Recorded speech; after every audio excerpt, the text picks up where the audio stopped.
जैसा कि हमारा आज का टॉपिक क्या है, तो होम रूलिंग आंदोलन। ठीक है, क्योंकि ये टॉपिक बहुत इम्पोर्टेंट है। ठीक है, क्योंकि DSC 2 का ये टॉपिक अत्यंत इम्पोर्टेंट है, इसीलिए होम रूलिंग का आंदोलन क्या था और इनके क्या कारण था होने का, तो इनके पीछे क्या क्या कारण था, बस वीडियो को अंत तक देखना, सारा कुछ आपका भेजा दिमाग में घुस जाएगा। क्योंकि हम जो पढ़ाते हैं डायरेक्ट दिमाग में जाता है। हम डायरेक्ट पढ़ा के नहीं निकल जाएंगे कि हाँ एक ऐसे हुआ, लाइन में एक लाइन से हम बता के नहीं जाएंगे। हम आपको पूरा अच्छा से बताएंगे, खाली मेरा बात को समझिएगा। ठीक है, तो होम रूलिंग आंदोलन क्या था वो समझिए। होम रूलिंग आंदोलन सबसे पहले देख जानिए कि 1916 में हुआ था। ठीक है, होम रूल लीग, ये लीग है। लीग मतलब एक संगठन है। ठीक है, ये संगठन है। मान लीजिए कि होम रूल लीग एक संगठन है। संगठन के अंदर आदमी होगा, उस संगठन का उद्देश्य क्या है, ठीक है, वो किसके साथ देगा, वो तो सब बताएंगे आपको।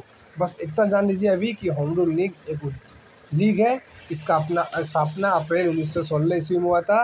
कहाँ हुआ था, तो बेलगांव में हुआ था। बस इतना जान लीजिए कि एक संगठन है, अप्रैल 1916 में इसका गठन हुआ था, बेलगांव में गठन हुआ था। बस इतना छोटा मोटा समझ गए होम रूल लीग के बारे में। आप जानिए कि होम रूल लीग का जो गठन हुआ था, ठीक है, इसको चलाने के लिए एक आंदोलन खड़ा किया गया।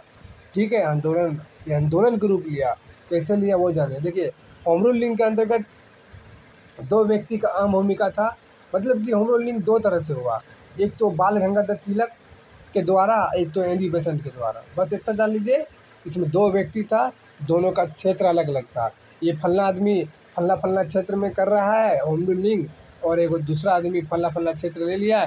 हाँ, हम इतना एरिया में मेरा है, हम इतना दूर अपना होम रूल लीग आंदोलन करेंगे और अंग्रेज़ों के खिलाफ़ करेंगे। ठीक है, बस इतना समझ लीजिए कि बाल गंगाधर तिलक अलग कर रहा है और एनी बेसेंट अलग कर रहा है। ठीक है, आगे देखिए। अब कार्य क्षेत्र समझ लीजिए। ठीक है, कार्य क्षेत्र अपना इसका आप समझ लीजिए। इसका कार्य क्षेत्र समझ लीजिए, इसका कार्य क्षेत्र समझ लीजिए। इसका कार्य क्षेत्र क्या क्या है।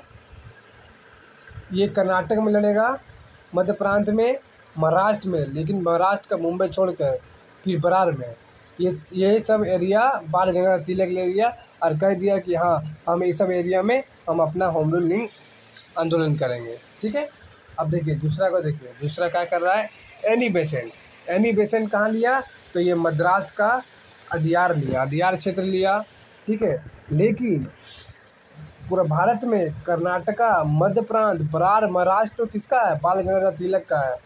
और जो जितना भी क्षेत्र बाद बाकी बचा, कर्नाटक, बरार, महाराष्ट्र, मध्य प्रांत को छोड़कर, बाद बाकी सब में एनी बेसेंट था।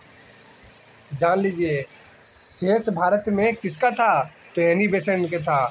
जो यहाँ पे जिसका था, जैसे कि कर्नाटक में था, कर्नाटक छोड़कर बाद में सब में एनी बेसेंट था। ठीक है, इसे बताएं कि शेष एनी बेसेंट पूरा भारत में था।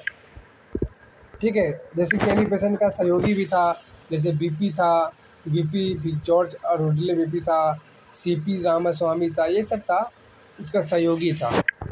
ठीक है, तो मोटा मोटी आप होम रूल लीग के आंदोलन समझ गए कि हाँ दो व्यक्ति थे, फलना इसका कार्य क्षेत्र था कर्नाटक, महाराष्ट्र, फलना, फिर ये एक संगठन था, इसका स्थापना ऐसे हुआ था। बस इतना आप समझ गए।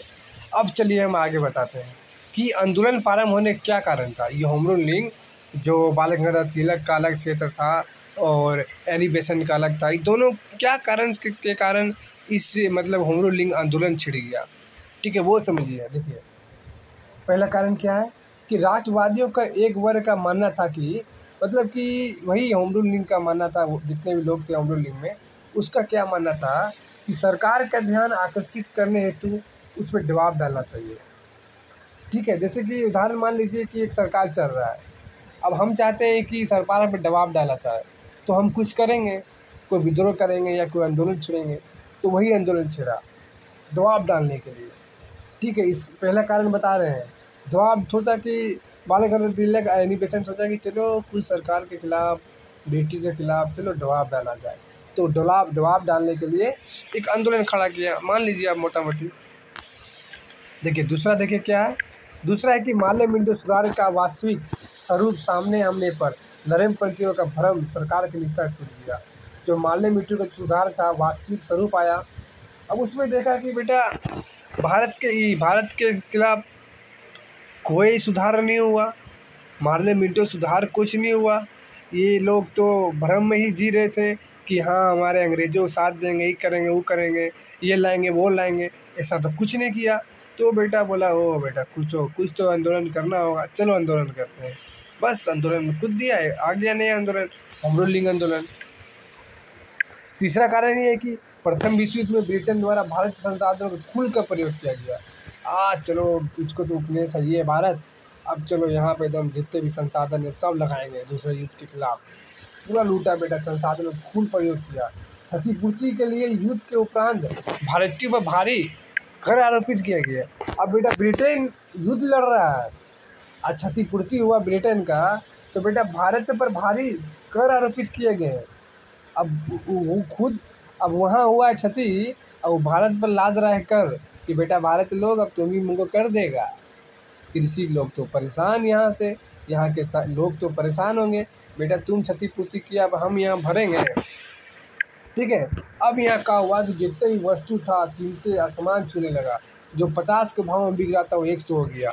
इन कारणों से भारत के त्रस्त हो गए, तहस नहस हो गए भारत के लोग। ऐसे किसी भी सरकार का विरोधी आंदोलन में भाग लेने हेतु तत्पर था। स्वाभाविक सा बात है कि कहीं ना कहीं आप भी रहेंगे इसमें, तो आप भी कहीं ना कहीं नाखुश होंगे इस व्यवस्था से। बस कूद दिया इस होम रूल आंदोलन में, कारण बन गया इसका एक। दूसरा देखिए, चौथा देखिए, ये विश्व तत्कालीन विश्व के प्रमुख महाशक्तियों के बीच अपने अपने हितों को लेकर लड़ा गया था। इसने अन्य ताकतों के साथ ब्रिटेन की वास्तविक चेहरा भी उजागर हो गया।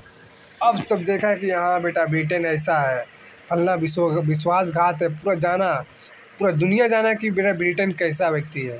फलना को मतलब भारत को बोला कि हाँ युद्ध के बाद ये करेंगे वो करेंगे, लेकिन कुछ नहीं किया। ठीक है, इसके पश्चात क्या हुआ कि सोवियतों की अजेयता का भ्रम भी टूट गया। अब सब जान गया कि अंग्रेज कैसा है। ये सोवियत मतलब वही गोरा हुआ, गोरे लोग। ठीक है, अंग्रेजों लोग जैसे गोरे लोग कहे जाते थे, उसको जाना, उनका भ्रम को टूटा कि हाँ अंग्रेज बेटा बहुत धोखेबाज है। आगे देखिए, इसी टाइम का हुआ कि 1914 में बाल गंगाधर तिलक जेल से रिहा हो गया। अब जेल से रिहा हो गया तो बेटा बोला उतना दिन जेल में रहे, हमको कुछ करना होगा बेटा, जल्दी करना होगा। भारत स्वतंत्रता के संघर्ष में सक्रिय भूमिका निभाने की पुनः किसी सुअवसर का तलाश कर रहा था। बस उन्होंने सरकार का अपने सहयोगात्मक रुख समझने का प्रयास किया और हम लोग में कूद दिया। अब क्या करेगा, कूद दिया। अब आगे देखिए, क्योंकि वो तो अभी जेल से निकला है, अब जेल में बोला बेटा बहुत पसीना निकला, अब बेटा तुम लोग को पसीना निकालेंगे, बस ये भी कूद दिया बाल गंगाधर तिलक। आगे देखिए, आगे चौथा पॉइंट है, 1893 ईस्वी में आयरलैंड के थियोसोफिक महिला एनी बेसेंट भारत आई थी। अब आयरलैंड की महिला एनी बेसेंट भारत आया था। सोच लीजिए, आयरलैंड के व्यक्ति है, ठीक है, भारत आया था। प्रथम विश्व युद्ध के उपरांत उन्होंने भारत स्वतंत्रता आंदोलन का समर्थन देने हेतु आयरिश होम रूल लिंक का नमूने पर भारत आंदोलन किया। देखिए, ये आयरलैंड के होते हुए भारत में स्वतंत्रता आंदोलन का समर्थन दे रहा है। सोच लीजिए, ये एनी बेसेंट का ही बोले, एनी बेसेंट का बहुत महान महिलाओं में एक था। ये दूसरे देश का होकर भारत के स्वतंत्रता आंदोलन का समर्थन देने हेतु यहाँ पर अपना एक होम रूलिंग आंदोलन चला दिया।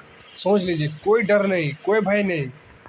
इस लीग के माध्यम से अपने विचारों को जनता को प्रसारित कर अपने कार्यक्षेत्र को बढ़ाना चाहती थी। सोच लीजिए, तो इस प्रकार हम क्या समझे, तो हम समझ गए कि आंदोलन होम रूल लिंक का आंदोलन का क्या कारण था और होम रूल लिंक क्या था। ठीक है।